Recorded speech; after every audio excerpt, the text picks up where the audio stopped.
Shalom. First and foremost, I want to give all praises, honor, and glory to Yahweh. Ba'ashem Yahushai, Ba'ashem Rachakwadash. The bonus be unto the apostles and elders at Great Millstone, who rule well and taught us this 100% truth. Much peace and blessings be unto you, hopeful who like that to push not this word of thought, truth, and sincerity. To all you, I can say Shalom. I am the accurate iron from the servants of Yahweh, Yahushai camp, and coming in with the quick hit, if you will, going on from the book of Habakkuk, the first chapter, basically going to the depression demon that we all face, man. And I bring in this truth because, hey, man, coming to this thing, you realize that everything is just hell. Back being in that state of sleep that everyone's saying, being in darkness, you didn't give a fuck until it actually, got that light in you. So what I got about Shemo, shall we even have it's really a blessing in this guy that this guy have this truth, although it's a burden as well, which that word burden could also translate to a responsibility we have, hence why we do these lessons daily and have to, stay put reading and being committed to the body that we're in. But it's lacking for my rambling. I'm going off in the book of Habakkuk, the first chapter, verse 1, it reads the burden which Habakkuk the prophet did see, which that word burden in this case is referring to sorrow. Alright, because Habakkuk was in the spirit of mourning. Alright, just like back in the ancient world, when our forefathers, were afflicted and basically greatly distressed and vexed, likewise, we're suffering the same.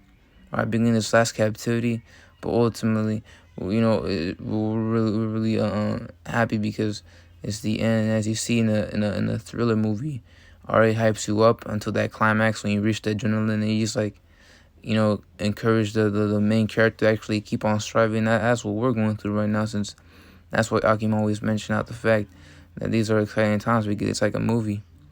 Or you're actually seeing, the downfall of a wicked kingdom, right? How rare is that to actually see a kingdom falling in your lifetime?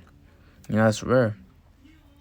So yeah, that's an exhorting thing that we should all, come to mind, consider. But going on, verse 2, it reads, O Lord, Salaki, verse 1, if I didn't, read the whole thing, the burden which Habakkuk the prophet did see. Alright, verse 2, O Lord, how long shall I cry and thou wilt not hear? Yeah, because being in this state, this state of distress that we're in, this depression that we all face, which that word depression, basic definition would be, Salaki. Depression basically meaning a group of conditions associated with the elevation or lowering of a person's mood, such as depression or bipolar disorder. Yeah, and basically the elevation or lowering, basically our lowered mood is caused by the lack of quality in our life. Here it is, we're trying to do right, but yeah, again, we're caught up, surrounded by all this pain, man, all this hell, if you will. So it's just a lack of quality, like the Akia call from the GMS Cleveland camp brought out on a lesson over in Odyssey, since that's where he does his videos on. But digressing back, it says, "Oh Lord, how long shall I cry and thou wilt not hear?" Yeah, and we're constantly praying for deliverance, all right, for for the kingdom, constantly being prayed to be saved, and yet it feels like the Lord ain't hearing us, man. Like he ain't dealing with us because, hey, being in this flesh, we all have our moments, man. All right, even cry unto thee of violence and thou will not save. Yeah. All right, and you have to realize all the judgment Jake has been suffering through. Man, it feels like the Lord ain't gonna save us, man. He just casted us out. It goes to the point where I can even consider the Lord as an enemy. An example, case in point, basically being how you can give a dog love until you hit it and then it runs away from you. Right? That's what one of the Akim brought out, that fact that the Lord beat us on like a dog. All right, and once you beat down a dog, you lose its trust and it runs away from you. So yeah, the Lord's terrible power, man, and it's just, and sometimes I can feel like it's not gonna, he doesn't do anything. He's not, taking action, which in reality he really is. It's all just planned out. He's gonna make his move soon. We just gotta wait on it. Verse 3. Why dost thou show me iniquity and cause me to behold grievance? Yeah, that, if I'm mistaken, when it goes and show me iniquity, it's referring to the injustice you face in this, society, man. Because it's all against us, not for us, it's against us. I'm going to appreciate that, the book of Micah, the 2nd chapter, verse 10. These are just back to the basics, if you will. Just basic precepts. It reads, "Rise ye and depart, for this is not your rest, and this ain't our rest." I also just say that you wanna start a family, and when you see all this judgment coming to play, you see all these prophecies coming to pass, jumping out the book left and right. But yeah, you want to start a family, you want to start a business, all right? You want money. When the scriptures even say, silver nor gold delivereth thee in the day of wrath, really paraphrasing right there, and that was in the book of Proverbs, 11th chapter, verse 4, and various other precepts, man. If I'm mistaken, in Sirach as well. So, basically, scriptures are a guide, if you will, but going on, it says, "Arise and depart, for this is not your rest." Yeah. All right, just realize, America, Babylon the Great was built off the backs of Jake, man. All right, we built this kingdom. You had Winston Churchill back in from the 1940s. The Great Britain leader for World War II. He before that he was a politician, if I'm mistaken, but he wrote a book called Blood, Sweat and Tears, Blood, Toil, Sweat and Tears. Really, I forget, roughly entitling it there, but something along those lines. And that's what we go through. I can actually pull it out in the Safari. Blood, toil, tears, and sweat. Alright, Jake built this queendom off of their blood, toil, tears, and sweat. Rape, rob, and murder. That's a phrase that Akim used, just people in general using this truth. Alright, because that's the whole backstory of who Esau is, man. So you face all this pain. Alright, recently, before 2020, you would have police brutality being an actual, main cause of death. Alright, yeah, various other sources, because this place is against us. Ultimately against the Israelite man, because even say the woman being, up on the pedestal, which really goes back to even the serpent, that she goes against us talking shit and whatnot, and that's all Eve is, shit talker, a damn demon. Alright, and she's gonna get smoked too, but going on, it says, because it is polluted, it shall destroy you, even with the sword destruction. Yeah, and you could apply that to the philosophies brought to you by this place. It's basically just adverts, if you will, scattered abroad. Just like you got spiritual science, you also got these promotions on philosophy roundabout, man. Whether it be on an ad, commercial, podcast, just general propaganda, if you will. So everything is polluted, that we're polluted. And it means contaminated, basically with harmful or poisonous substances. In this case, these ways, these ways of thinking, they really, bring death. And that's why it says, even with the sword destruction, it shall destroy you, even with the sword destruction. But going back to Habakkuk, the first chapter, it reads, alright, and cause me to behold grievance. Alright, which also shows that we are the eyes of the Lord, because we're seeing all this pain in this sinful kingdom. For spoiling and violence are before me. Alright, Esau, you don't rob this, man. That's what it means by spoiling, to rob the goods. Get the goods. Alright, like you had a Mobb Deep even mentioned, give up the goods. We gave up the goods to Esau, because he had the gun. Alright, and violence, alright, that's all Esau is, nothing but a violent man. So, and there are that, which that word that is written in the italic, in the italic font, meaning that's referring to a group of people, or that being the Edomites. And there are that raise up strife and contention. Strife meaning angry or bitter disagreement over fundamental issues, conflict, and that's all Esau is, a bitter, conflictuous person. That word contention, meaning contentious, causing, likely to cause an argument, controversial. That's all Esau is, he's quick to wrath and all that stuff. Or for the law is select, and judgment doth never go forth, for the wicked doth compass about the righteous, therefore wrong judgment proceedeth. Alright, because, this place being, whack and out of order, does not deal accordingly as what the scriptures would say, as what the scriptures would say. So, I can always, just being in this place, understanding that this ain't the rest, the Israelite men, hey, we're vexed, and we just, man, that's what the scriptures even say. If I can get it out, better is the end of a thing than the beginning thereof, because, Man, it's just hell, man. But that's what we gotta endure, you know. It's all a battle. Ecclesiastes, the 7th chapter, verse 6 says, "Better is the end of a thing than the beginning thereof, and a patient spirit is better than the proud spirit." Yeah, so you don't want to freaking, bugging out and going off and falling out this thing. That's like the worst thing you could do.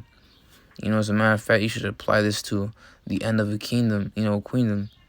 The end of an empire, given the fact that America is an extension of the ancient Roman Empire. So better is the end of America, if you will, if you can, just put in words like that. Better is the end of America than its beginning. And the patient in spirit is better than the proud in spirit. Alright, see, so we gotta be patient, which that word patient means persevering, able to accept or tolerate delays, problems, or suffering without becoming annoyed or anxious. Alright? So we just gotta suck it up, man. Alright, there ain't no time for emotion. Now I'm telling myself this first and foremost. Alright? Verse 5, Salakia, Job, the 38th chapter. So I'm gonna end it off there. Just something to the spirit.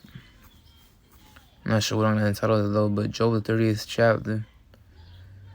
And this is when Yahweh came out from the whirlwind, and because Job, he was vexed. So verse 3 it says, "Gird up now thy loins." Gird up now thy loins, which loins basically meaning your balls, if you will, And that's why you got certain sayings, amongst men, to show masculinity. You got balls, do it, Even in Spanish, tienes huevos and all that stuff. Basically showing that you're a man. If you're a man, you're a man. Now suck it up and go out there, So gird up not thy loins like a man. So the Lord's telling us the same thing. For I will demand of thee and answer thou me. Alright, yeah, the Lord's the one that demands, not us. We can't demand of him. That's why I should say one to them that strive with this maker. We just gotta endure. Alright, and although I can always, just whine about it, sometimes we whine about it. We can't do that, man. It's just not right. We just gotta, continue to endure and consider the fact that this is all just, for a short amount of time. Alright? Don't you see all this prophecy come into play? You should be happy. And telling myself that first and foremost. Ecclesiastes, the 3rd chapter, verse 1. Which, you reading a lot of, go to the library, look up books about poems, and you find this, you find Ecclesiastes, the 3rd chapter there. And the majority of the poetic books that you find at the library or online or on your bookshelf, it reads, "To everything there is a season." And that word season, meaning a set or a sequence, Slakia. Alright, a proper or suitable time, an indefinite or unspecified period of time, a while. So, you basically a period of time. So everything is a season. So although this is referring to this could be referred to as applying to the Salakia, spring, summer, fall, and winter. You could also apply this to just basically a period of time. Alright, you have to realize Babylon the Great is only for a season, whereas the kingdom of heaven is for all eternity. And that's saving right there in itself. So in a time of every purpose under the heaven. Everything has its purpose, right? Everything has been planned out from the start. So the fact that Babylon is about to fall down, there's a purpose for that, man. Alright, because now we get next. Although it feels like we ain't gonna receive anything, hey, you always gotta keep on holding on, man. Alright, that's what you just even say, set your affection on things above. If I can get that out. And that was in the book of Ephesians, correct me if I'm wrong. Colossians, Salaki. Colossians, the 3rd chapter, verse 2, and it reads, "Set your affections on things above." Alright, and not on things on the earth. You're referring to the kingdom, set your things set your affection on, which that word affection basically meaning feeling or type of love. Your fondness, or your love. Show the love to on things above, which referring to the kingdom, because the Lord's gonna give actually bless us and reward us. He's gonna give us all these things, multiple women. All right, which that's just the side thing, What we really look for is perfection, that being in spiritual bodies, righteousness, being sinless, having all wisdom, knowledge, and understanding, like Yahushua, having spiritual power. That comprises of perfection itself. We're also gonna be rich. We're also gonna have slaves. We're gonna have all our pets. We're gonna have all that stuff. We're gonna have all the good stuff, planets, all that stuff, fleets of chariots.